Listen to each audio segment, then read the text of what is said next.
ആണയിടുന്ന ശീലം നന്നല്ല. പരിശുദ്ധന്റെ നാമം വെറുതെ ഉരുവിടരുത്. പ്രഭാഷകൻ 23-ാം അധ്യായം 9-ാം വാക്യം. പ്രാണനാമീശുവേ,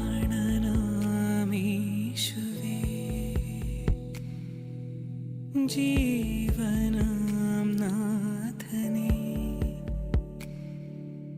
പ്രാണനാമീശുവേ,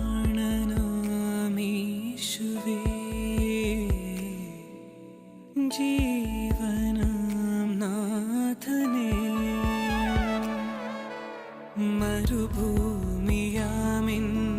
മാനസത്തിൽ പെയ്യുന്ന മഴയായി നീ,